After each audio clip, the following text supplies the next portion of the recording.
Hello students, मैं महेंद्र एक बार फिर से आपका स्वागत करता हूं। लास्ट क्लास में जो अपने पढ़े हुए थे प्रोनाउन का टॉपिक स्टार्ट किया था और उसी प्रोनाउन के टॉपिक में जो हमने पढ़ा था वो क्या पढ़ा था, पर्सनल प्रोनाउन के बारे में।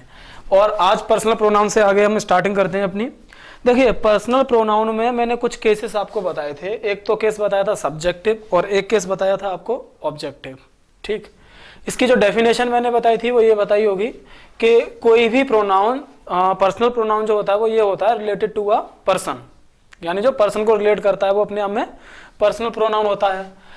पर्सनल प्रोनाउन में हमने पर्सन पढ़े हुए थे, 3 पर्सन होते हैं। फर्स्ट पर्सन यानी कि स्पीकर, सेकंड पर्सन जो होता है वो लिसनर होता है और थर्ड पर्सन जो होता है वो अपने आप में नॉन एक्टिव होता है। फर्स्ट पर्सन के अलावा फिर आगे हमने इसमें सारी चीजें सब्जेक्टिव केस और ऑब्जेक्टिव केस पढ़े हुए थे। उसी में एक केस हमारा बचा हुआ था, दैट इज पजेसिव।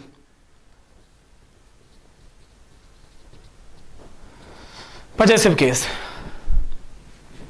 देखो पजेसिव केस में क्या होता है कि ये क्या बताता है किसी चीज का, पहले इसके बारे में समझ लेते हैं। आखिर पजेसिव केस के प्रोनाउन जो होते हैं वो बताते क्या हैं।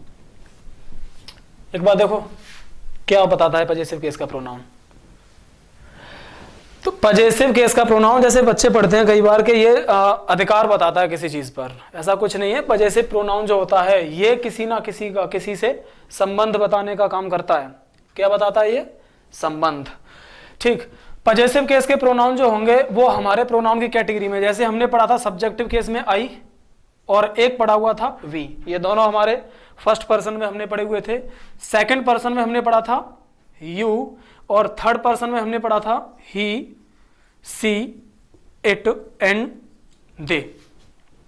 ये सारे प्रोनाउन हमने लास्ट क्लास में पढ़े हुए थे। इनमें हमने पढ़ा था कि आई सिंगुलर और इसका प्लूरल क्या बनता है? वी।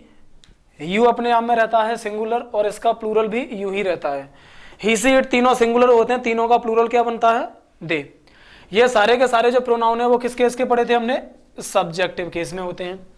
यानी कि किसी भी सेंटेंस में अगर मुझे सब्जेक्ट की जरूरत है और वर्ब से पहले मुझे कोई प्रोनाउन यूज करना है तो वो हमेशा सब्जेक्टिव केस में रहेगा और वर्ब के बाद या प्रीपोजिशन के बाद आने वाले नाउन प्रोनाउन ऑब्जेक्टिव केस में रहते हैं।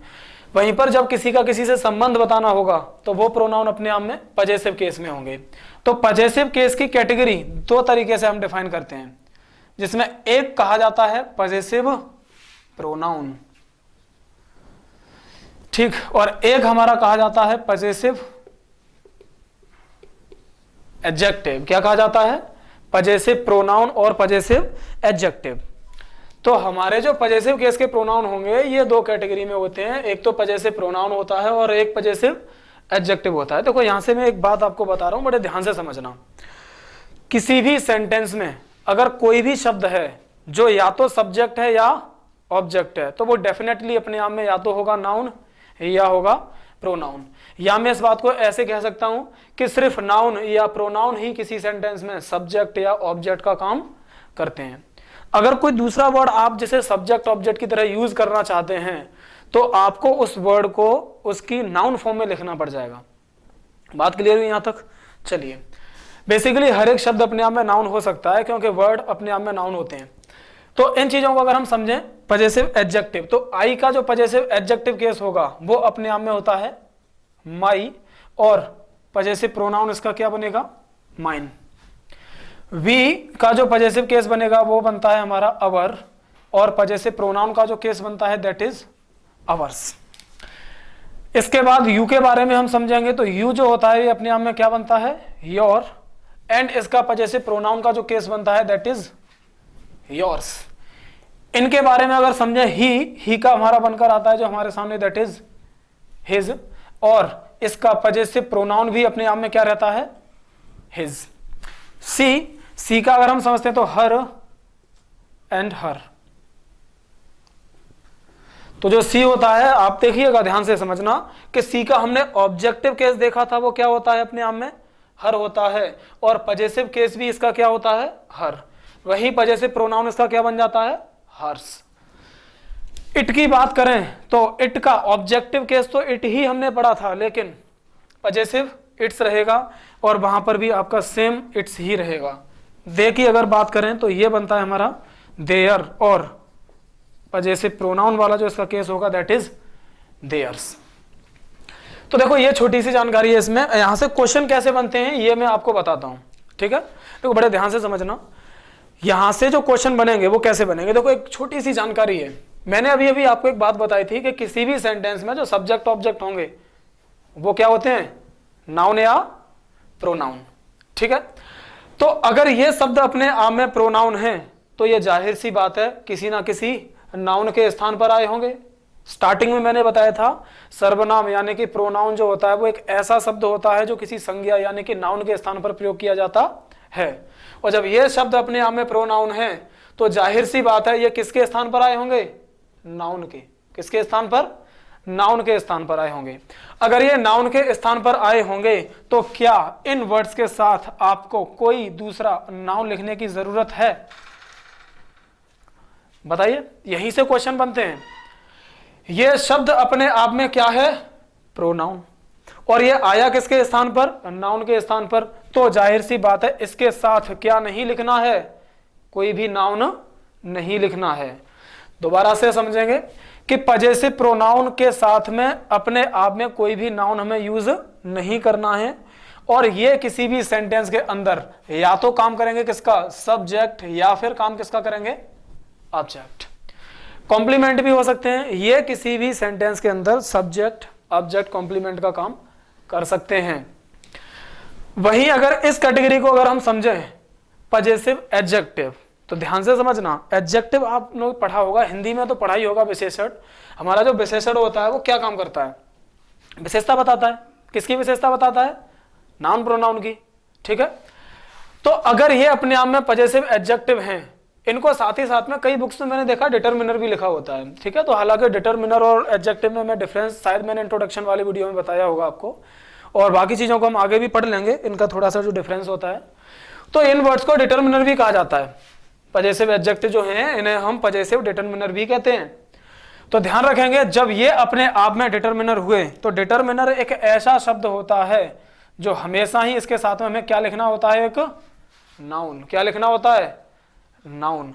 तो ध्यान से समझेंगे किसी भी सेंटेंस के अंदर ये जो वर्ड हैं सिंगल अलोन स्टैंड नहीं करेंगे, इनके साथ में हमेशा क्या लिखना पड़ेगा, नाउन लिखना पड़ेगा। इन वर्ड्स के बाद कभी भी नाउन नहीं लिखना पड़ेगा।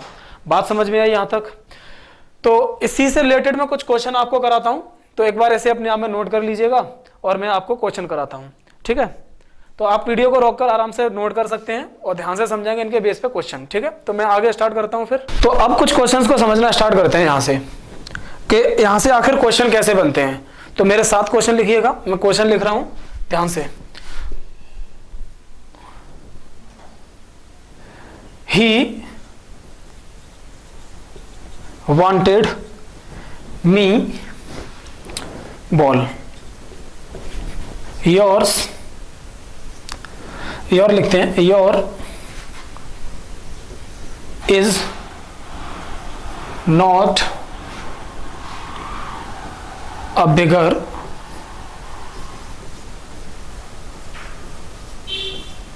problem than my। एक और सेंटेंस समझते हैं। माई वाइफ डिड नॉट, या डज नॉट लिख लेते हैं, my wife does not like me going to the late night parties।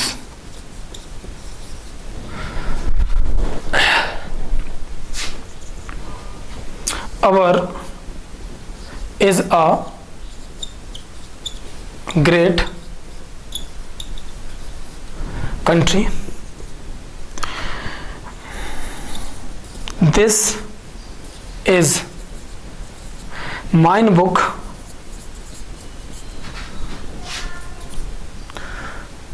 and this book is my, yeah, mine। So here are some questions that you have to discuss or that you have to mark your answer।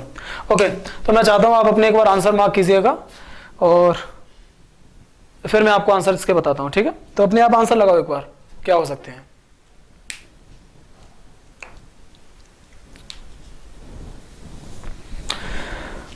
तो मुझे लगता है कि आप लोगों ने video को रोककर थोड़ी देर के लिए और अपने आप ढंग से आंसर इनके लगाए होंगे। देखो आंसर मैंने कल भी बताया था कि मैं आखिर ऐसा क्यों चाहता हूं कि आप पहले आंसर लगाएं, ठीक है। तो अपने थॉट को डेवलप करने के लिए क्या सोचना क्या नहीं सोचना, इन सारी चीज़ों को ढंग से समझने के लिए मैं चाहता हूं हमेशा कि आप पहले आंसर लगाया करें अपने, ठीक है। तो देखो आप लोगों ने बहुत अच्छे प्रयास किए होंगे इनको लगाने के लिए और अच्छे से समझ रहे होंगे, ऐसा मैं मानता हूँ। तो मैं इन क्वेश्चंस को आगे समझाता हूँ आखिर क्या आंसर हो सकते हैं क्या नहीं होंगे, ठीक है। तो अभी अभी हमने एक केस पढ़ा था जो क्या था हमारा पीसी, ये ना तो पर्सनल कंप्यूटर है ना प्रियंका चोपड़ा है, पॉसेसिव केस। क्या है ये? Possessive case. पॉसेसिव केस में हमने दो कैटेगरी पढ़ी थी, एक पढ़ी थी पॉसेसिव एडजेक्टिव। क्या पढ़ा था? Possessive adjective. साथ में बोला करो, बहुत अच्छा लगता है, ठीक है। और एक केस हमने पढ़ा था पॉसेसिव प्रोनाउन। क्या पढ़ा था? पॉसेसिव प्रोनाउन, ठीक है। देखो तो पॉसेसिव एडजेक्टिव हमने पढ़ा था एक, और एक पढ़ा था पॉसेसिव प्रोनाउन के बारे में। तो पॉसेसिव एडजेक्टिव में हमने पढ़ा कि इनके बाद में हमेशा हमें क्या लिखना है? नाउन। क्या लिखना है? नाउन। और अगर ये अपने आप में पॉसेसिव प्रोनाउन है तो इनके साथ क्या नहीं आ सकता? नाउन नहीं आ सकता। ठीक, एक बात मैं यहां पर और समझा देता हूं आपको साथ ही साथ कि जितने भी हमारे पॉसेसिव केस के प्रोनाउन होंगे आप कभी भी इनके साथ अपॉस्ट्रोफे एस या अपॉस्ट्रोफे जो मार्क होता है इसका यूज नहीं करेंगे। आखिर क्यों नहीं करेंगे? इस बात को अगर समझें तो ये पहले से ही क्या करते हैं? पॉसेसिव केस के प्रोनाउन पहले से ही अपना संबंध किसी दूसरे से बताने का काम करते हैं। वहीं पर अपॉस्ट्रोफे एस जो होता है ये भी अपना संबंध किसी से बताने का काम करता है। तो जब ये पहले से ही संबंध बता रहा है तो मुझे दोबारा से अपॉस्ट्रोफे एस लगाने की जरूरत नहीं है। तो यहां से इन क्वेश्चंस को डिस्कस करेंगे। पहला क्वेश्चन सबसे पहले देखते हैं। ये हमारी क्या लिखी हुई है? बोल नहीं रहे हो? क्या लिखी है ये? वर्ब। क्या लिखी है? वर्ब लिखी हुई है। और ये वर्ब से पहले आने वाला जो भी नाउन प्रोनाउन होगा वो क्या बन जाएगा? इसका सब्जेक्ट। क्या बन गया? सब्जेक्ट बन गया। और वर्ब के बाद आने वाले नाउन प्रोनाउन किस केस में? ऑब्जेक्टिव केस में। तो ये ऑब्जेक्ट उस हिसाब से सही है। लेकिन अगर मैं ध्यान से समझूं तो ये हमारा अपने आप में नाउन। तो क्या किसी भी नाउन से पहले कोई ऑब्जेक्टिव केस आता है?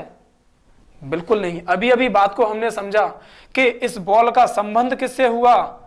मुझसे। अगर संबंध बताना हो तो कौन सा केस? Possessive case. कौन सा केस? Possessive case. अगर पॉसेसिव केस आएगा तो वो हमने दो तरीके का पढ़ा, एक पॉसेसिव एडजेक्टिव और एक पॉसेसिव प्रोनाउन। आई का अगर मैं पॉसेसिव एडजेक्टिव समझता हूं तो that is my, and possessive pronoun is mine. बात समझ में आ रही है यहां तक? ठीक।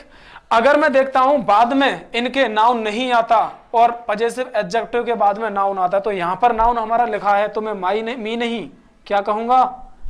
माई। नेक्स्ट क्वेश्चन को समझते हैं। Your is not a bigger problem then mine या माई, जो भी लिखा हुआ है इस वाले को लगाओ।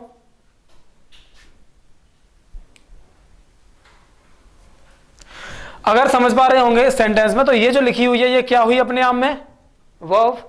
वर्ब से पहले सब्जेक्ट। सब्जेक्ट का काम कौन करेंगे? या तो नाउन या ये लिखा हुआ वर्ड अपने आप में क्या हुआ? Possessive adjective. क्या हुआ? Possessive adjective. अगर पॉसेसिव एडजेक्टिव है तो इनके बाद हमेशा क्या आता है? नाउन। तो क्या यहां पर नाउन लिखा है? बिल्कुल नहीं। अगर नहीं लिखा है तो मुझे क्या लगाना पड़ेगा? पॉसेसिव प्रोनाउन, जिनके बाद कभी नाउन नहीं आता, जो सेंटेंस में सब्जेक्ट भी हो सकते हैं और ऑब्जेक्ट भी हो सकते हैं। यहां मुझे इस वर्ब का क्या चाहिए? सब्जेक्ट। अगर सब्जेक्ट चाहिए तो इसे बदलकर मैंने क्या कर दिया? योर्स। तो yours is not a bigger problem than my, नहीं, माइन। क्या करेंगे? माइन। नेक्स्ट क्वेश्चन समझते हैं। My wife does not like me, यानी कि मेरी पत्नी को क्या पसंद नहीं है? मैं, या मेरा पार्टीज में जाना रात को क्या पसंद नहीं है? मैं पसंद नहीं हूं या पार्टी में जाना पसंद नहीं है ना? तो उसे मेरा पार्टी में जाना पसंद नहीं है। तो अगर मैं समझूं कोई भी वर्ब, देखो नाउन के चैप्टर में मैंने आपको समझाया होगा, अगर आपको याद हो जो भी नाउन का चैप्टर मैंने पढ़ाया था वहां पर मैंने एक बात बताई होगी आपको, कोई भी वर्ब, जो वर्ब होती है, अगर उस वर्ब में मैं क्या जोड़ दूं, आईएनजी, क्या जोड़ दूं मैं, आईएनजी, तो ये अपने आप में क्या बन जाता है, नाउन। क्या बन जाता है, नाउन, क्योंकि ये अपने आप में नेम ऑफ एक्शन होता है। अगर इसे और डिटेल में समझें तो हम इसे वर्बल नाउन या जीरंड क्या कहते हैं, जीरंड कहते हैं। और जीरंड अपने आप में नाउन की ही फॉर्म होते हैं जो सेंटेंस के अंदर सब्जेक्ट ऑब्जेक्ट का काम कर सकते हैं। तो अगर ये बात हम जानते हैं तो इस सेंटेंस को अगर ध्यान से समझेंगे तो माई वाइफ डज नॉट लाइक, तो ये हमारी क्या हुई, वर्ब, और ये इसका क्या हुआ, सब्जेक्ट। तो वर्ब के बाद ऑब्जेक्टिव केस आएगा, लेकिन ये अपने आप में एक नाउन फॉर्म जो जीरंड है, और नाउन से पहले हमेशा ही पजेसिव एडजेक्टिव, तो मी नहीं माई गोइंग, यानी मेरी वाइफ को मैं पसंद नहीं हूं, मेरा पार्टीज में जाना पसंद नहीं है।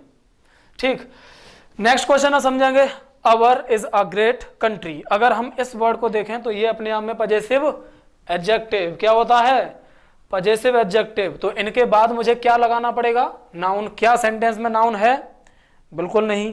ये लिखा हुआ शब्द अपने आप में एक वर्ब, और ये इस वर्ब का क्या बनेगा, सब्जेक्ट। क्या बनेगा, सब्जेक्ट। अगर सब्जेक्ट बनाऊंगा तो इसे मुझे क्या करना पड़ेगा, पजेसिव प्रोनाउन बनाना पड़ेगा, और प्रोनाउन बनाने के लिए अवर का बनता है आवर्स।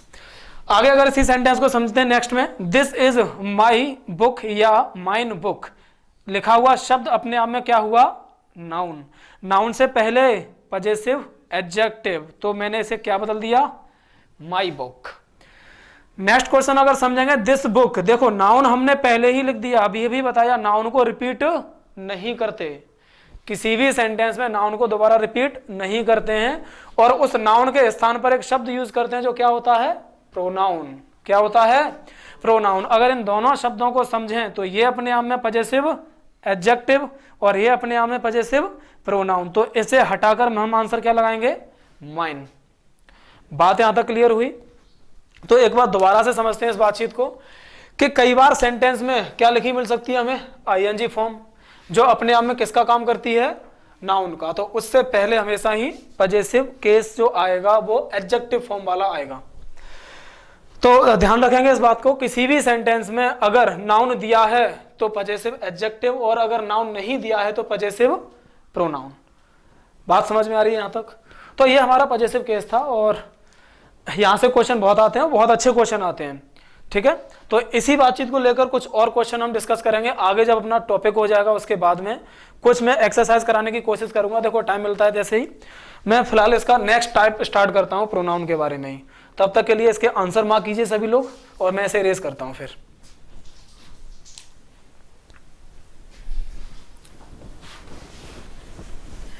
तो मुझे लगता है आपने आंसर आराम से लगा लिए होंगे वीडियो को रोककर।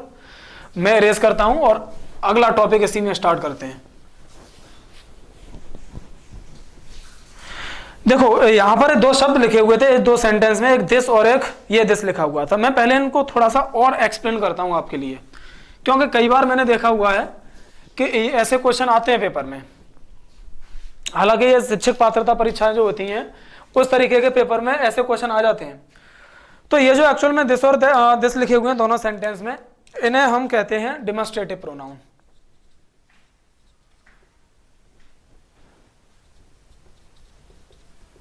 डेमोन्स्ट्रेटिव प्रोनाउन, ठीक है। तो ये जो हमारे शब्द लिखे हुए हैं ना, एक्चुअल में इन्हें डेमोन्स्ट्रेटिव प्रोनाउन कहते हैं। ये प्रोनाउन का ही एक टाइप होता है, ठीक। अब डेमोन्स्ट्रेटिव प्रोनाउन जो होते हैं होते क्या हैं, इनका यूज हम कब करते हैं? एक्चुअल में इनका यूज हम तब करेंगे जब किसी को डिमॉन्स्ट्रेट यानी कि किसी को इंडिकेट करना चाहते हैं, हम किसी की तरफ क्या करें, इशारा करना चाहें, तो हमेशा ही कौन सा प्रोनाउन यूज होगा, डेमोन्स्ट्रेटिव प्रोनाउन। डेमोन्स्ट्रेटिव प्रोनाउन की तरह ही डेमोन्स्ट्रेटिव एडजेक्टिव भी होते हैं, ठीक। तो मैंने आपको एक बात बताई थी अभी अभी कि प्रोनाउन एक ऐसा शब्द है जो या तो करेगा सब्जेक्ट का काम या करेगा ऑब्जेक्ट का काम। अगर ये प्रोनाउन है तो ये किसके स्थान पर आया होगा, नाउन के। किसके स्थान पर? तो क्या इसके साथ में नाउन लिखोगे? फिर नाउन तो नहीं लिख सकते, क्योंकि जब ये उस नाउन के हटाकर ही हमने क्या यूज कर लिया, प्रोनाउन। तो जब नाउन को हटाकर प्रोनाउन लिखा है तो इसके साथ में नाउन लिखने की जरूरत नहीं है। बात समझ पा रहे होंगे। तो डेमोस्ट्रेटिव प्रोनाउन हमारे होते हैं, देखो एक बार मैंने बता देता हूं, ये किसी को इंडिकेट करने के लिए आते हैं। एक होता है दिस और एक दैट। ये छोटी छोटी बातें आप जानते होंगे। दिस और दैट का जो डिफरेंस होता है, कहते हैं कि डिस्टेंस यानी दूरी बताने के लिए दैट और नियरेस्ट थिंग के लिए यानी जो पास में चीजें होती हैं उनके लिए दिस कह देते हैं। अगर मैं कहता हूं ये, तो मैं इसके लिए क्या कहूंगा, दैट या दिस। दिस कहूंगा क्योंकि मार्कर मेरे पास है, अगर दूर रखा है वो वाला मार्कर उठा दो भाई, तो क्या कहूंगा फिर, दैट। तो ये छोटी सी बात है, सब जानते होंगे। दिस जो होता है और दैट, ये अपने आप में कैसे होते हैं, सिंगुलर होते हैं, यानी कि एक वचन। इनका अगर मैं प्लूरल देखूं तो दिस के लिए हम क्या यूज करेंगे, दीज, एंड दैट के लिए क्या यूज कर लेते हैं हम, दोज। ठीक, दिस के लिए हम यूज करेंगे दीज एंड दैट के लिए दोज। इसी से लेकर एक क्वेश्चन में आपको समझाता हूं। जैसे अगर एक क्वेश्चन में समझाऊं आपको, it is my car, it is my car, ये सेंटेंस हमारा लिखा हुआ है। मैं आपसे एक बात कहता हूं, इसका प्लूरल बनाओ, क्या बना सकते हो, यानी इस लिखे हुए सेंटेंस को, ये फिलहाल में सिंगुलर है, इट हमारा सब्जेक्ट सिंगुलर यानी एक वचन है, वह भी हमारी एक वचन है, इसका बहुवचन बताओ क्या होगा पूरे सेंटेंस का, क्या होगा बहुवचन, एक बार आंसर लगा के देखो सभी लोग। मैं ऑप्शन दे देता हूं, इसके लिए थोड़ी हेल्प मिल जाएगी आपको। अगर मैं इसके लिए ऑप्शन लिखूं तो एक ऑप्शन मैंने बनाया आपका, दीज आर माई बुक्स। एक ऑप्शन बनाया, दोज आर माई बुक। एक ऑप्शन और बनाया, दे आर माई बुक्स। एक ऑप्शन और देखते हैं, दोज या दैट आर माई। आंसर लगा के देखो क्या हो सकता है।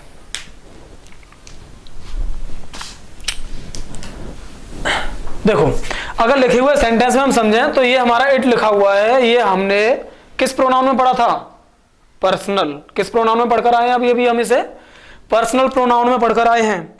और ये कौन सा पर्सन था वहां पर, फर्स्ट, सेकंड या थर्ड, थर्ड पर्सन। कौन सा था, थर्ड। फर्स्ट पर्सन में आई और वी, सेकंड में यू, और बाकी ही, सी, इट एंड दे और नेम जो होते हैं वो थर्ड पर्सन में आते हैं। ठीक है, तो अगर इसका मैं सेंटेंस में आंसर मार्क करूं तो पहले आंसर मार्क करने से मैं देखता हूं गलत क्या क्या है। देखो ध्यान रखना, एग्जाम में हमें ऑप्शन लिखे मिलते हैं, आंसर एग्जाम वाला खुद लिख कर देता है। ठीक है, तो सबसे पहले मुझे यह पता करना है कि गलत ऑप्शन क्या क्या हो सकता है। अगर मैं गलत को हटा दूंगा तो जो बचा वही मेरा सही हो जाएगा। 4 ऑप्शन लिखे हैं, अगर मुझे पता है कि ये 3 गलत हैं और मुझे करेक्ट आंसर नहीं पता, और मुझे पर यह पता है कि ये 3 गलत हैं, जो बचा चौथा वही करेक्ट हो जाएगा। तो यहां पर देखो, अभी भी अगर हम समझे तो दीज हमने अभी भी पढ़ा, ये किसका प्लूरल, दिस का। दोज अभी अभी हमने पढ़ा, ये किसका प्लूरल, दैट का। बात समझ पा रहे हैं यहां तक। तो हमें प्लूरल देखना किसका है, इट अपने आप में थर्ड पर्सन जो हमने पढ़े थे, ही, सी और इट, इन तीनों का प्लूरल क्या पढ़ा था, लास्ट क्लास में बताया था वीडियो में, तीनों का प्लूरल क्या था। जैसे आई का वी, यू अपने आप में रहता है सिंगुलर प्लूरल, और ही, सी, इट का दे, क्या पढ़ा था, दे। तो इसी हिसाब से अगर मैं देखता हूं तो इस क्वेश्चन का जो आंसर होगा वो क्या होगा, दे आर माई बुक्स। तो चीजों को रटने से ज्यादा समझने पर ध्यान देना है हमें। तो अब मैं इन चीजों को बताता हूं। ये दिस, दैट एंड दीज दो जो होते हैं डेमोंस्ट्रेटिव होते हैं, इसमें एक प्रोनाउन और आता है हमारा सच। ठीक है, तो इनका थोड़ा सा डिफरेंस समझ लेते हैं, आखिर कब यूज करने हैं हमें, कब नहीं करने हैं। तो देखो, ये जो वर्ड है ये प्लूरल होते हैं, दोनों के दोनों तब यूज करेंगे जब बात किसकी की जाएगी, प्लूरल यानी बहुवचन की, और दिस और दैट जो होते हैं वो अपने आप में सिंगुलर होंगे। अब ये वर्ड कई बार सेंटेंस के अंदर डेमोंस्ट्रेटिव एडजेक्टिव भी हो जाते हैं, जैसे इन दोनों सेंटेंस में समझते हैं। ठीक है, मैंने आपको बताया कि जो एडजेक्टिव होता है उसके बाद में क्या आता है, नाउन। क्या आएगा, नाउन। तो लिखे हुए सेंटेंस में अगर दोनों को समझें तो इस सेंटेंस में ये हमारी क्या है, वर्ब। इस वर्ब का ये क्या हुआ, सब्जेक्ट। क्या हुआ, सब्जेक्ट। तो अगर ये इस वर्ब का सब्जेक्ट है तो अभी अभी बताया था किसी भी सेंटेंस में जो शब्द सब्जेक्ट या ऑब्जेक्ट होते हैं वो क्या होते हैं, या तो नाउन या प्रोनाउन। तो कोई भी सेंटेंस लिखा हुआ है उसमें लिखा हुआ कोई शब्द अगर सब्जेक्ट या ऑब्जेक्ट है तो अपने आप में वो क्या हो सकता है, या तो नाउन हो सकता है या फिर प्रोनाउन हो सकता है। तो ये लिखा हुआ शब्द अपने आप में क्या हुआ, अगर ये नाउन होगा तो किसी ना किसी चीज का नाम होगा। क्या ये किसी का नाम है या किसी के स्थान पर आया हुआ है, क्या है, प्रोनाउन। तो लिखा हुआ शब्द क्या हुआ, प्रोनाउन। अब ये प्रोनाउन हुआ कौन सा, क्योंकि एग्जाम में ऐसे क्वेश्चन आते हैं कि सेंटेंस लिखकर उसे अंडरलाइन कर देंगे, किसी एक वर्ड को नीचे 4 ऑप्शन देके पूछते हैं लिखे हुए शब्द का पार्ट्स ऑफ स्पीच क्या है, लिखकर दे देंगे एडजेक्टिव, प्रोनाउन, एडवर्ब, वर्ब। तो अगर इस सेंटेंस में से लगाएंगे तो प्रोनाउन लगाएंगे। कौन सा प्रोनाउन, डेमोस्ट्रेटिव प्रोनाउन। कौन सा प्रोनाउन हुआ ये, डेमोस्ट्रेटिव। दूसरा सेंटेंस में देखते हैं ये हमारी वर्ब है और ये पूरा का पूरा इसका क्या हुआ, सब्जेक्ट। क्या हुआ, सब्जेक्ट। ध्यान से देखें तो ये लिखा हुआ जो शब्द है बुक, ये अपने आप में क्या है, नाउन। अगर ये नाउन है तो नाउन से पहले आने वाले शब्द अपने आप में क्या होते हैं, एडजेक्टिव।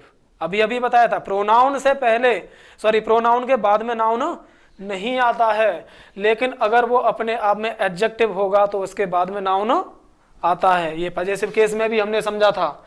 तो ये शब्द जो लिखा हुआ है इस सेंटेंस में, ये किसके लिए लिखा है, बुक के लिए। तो ये वर्ड अपने आप में क्या हुआ फिर, एडजेक्टिव। अगर डिफाइन करें और ज्यादा, हालांकि ये एडजेक्टिव के चैप्टर में समझेंगे, डेमोस्ट्रेटिव एडजेक्टिव। क्या हुआ ये, डेमोस्ट्रेटिव एडजेक्टिव। तो ये जो शब्द होते हैं ध्यान रखेंगे, अगर ये चारों के चारों शब्द किसी भी सेंटेंस के अंदर अगर सब्जेक्ट हैं या ऑब्जेक्ट हैं तो डेफिनेटली अपने आप में क्या रहे होंगे, डेमोस्ट्रेटिव प्रोनाउन। और डिटेल में अगर समझें तो इनमें से किसी भी शब्द के बाद में अगर ये प्रोनाउन है तो क्या नहीं मिलेगा, नाउन। अगर ये शब्द किसी सेंटेंस में प्रोनाउन का काम करेंगे तो इनके बाद में हम क्या नहीं लिख सकते, नाउन नहीं लिख सकते। और अगर किसी भी सेंटेंस में इनके बाद आपको नाउन लिखा मिलेगा तो फिर ये जो शब्द होते हैं अपने आप में क्या बन जाते हैं, डेमोस्ट्रेटिव एडजेक्टिव। क्या बन जाते हैं, डेमोस्ट्रेटिव एडजेक्टिव। इस बात को थोड़ा सा अब दोबारा से समझते हैं कि डेमोस्ट्रेटिव प्रोनाउन में जो हमारे 4 शब्द हैं, दिस, दैट, दीज, दोज, ये अपने आप में प्रोनाउन तब होते हैं जब इनके बाद में नाउन नहीं होता। यानी किसी भी सेंटेंस में अगर ये शब्द सब्जेक्ट ऑब्जेक्ट हैं और इनके बाद में क्या नहीं है, नाउन, तो ये क्या कहलाएंगे अपने आप में, डेमोस्ट्रेटिव प्रोनाउन। और अगर इनके साथ में हमें कोई नाउन लिखा हुआ मिल गया तो फिर ये क्या बन जाते हैं, डेमोस्ट्रेटिव एडजेक्टिव। तो ध्यान रखेंगे इस तरीके के जो क्वेश्चंस आते हैं उनमें कि आपको बहुत ध्यान रखना है कि अगर नाउन है तो इन्हें एडजेक्टिव मार्क कीजिएगा और अगर नाउन नहीं है तो ये अपने आप में प्रोनाउन रहे होंगे। तो ये देखो छोटी सी बात है, इससे लेकर हालांकि तुम्हें डाउट कंफ्यूजन नहीं होगा, ना ही यहाँ से कुछ खास क्वेश्चन आते हैं। क्वेश्चन यहाँ से जो आते हैं तो वो इनके आइडेंटिफिकेशन को लेकर आते हैं, लेकिन कि ये प्रोनाउन है या एडजेक्टिव है। और जिस तरीके के क्वेश्चन यहाँ से बन सकते हैं वो क्वेश्चन मैं आपको एक बार डिस्कस कराता हूँ। तो मैं स्टार्ट करता हूँ, एक बार इसे लिख लीजिएगा सभी लोग। ध्यान रखना यहाँ से क्वेश्चन कंपैरिजन में बनते हैं, जो मैं आपको अब उसके रिलेटेड क्वेश्चंस कराने वाला हूँ। तो ध्यान से समझिएगा आगे। फिलहाल इन्हें लिखो, मैं एक बार इन्हें इरेज करता हूँ, वीडियो को रोककर आराम से लिखिएगा। फिर इनके क्वेश्चंस जिस तरीके के एग्जाम में आते हैं उन क्वेश्चंस को समझना शुरू करेंगे, जो कि आपको नेक्स्ट वीडियो में कंप्लीट मिल जाएंगे। ठीक है, तो आज के लिए हमारा जो प्रोनाउन है उसमें इतना ही रहेगा फिलहाल। बाकी हम चीज़ें अगले वीडियो में पढ़ते हैं। ढंग से पढ़िएगा, तब तक के लिए बाय बाय, टेक केयर।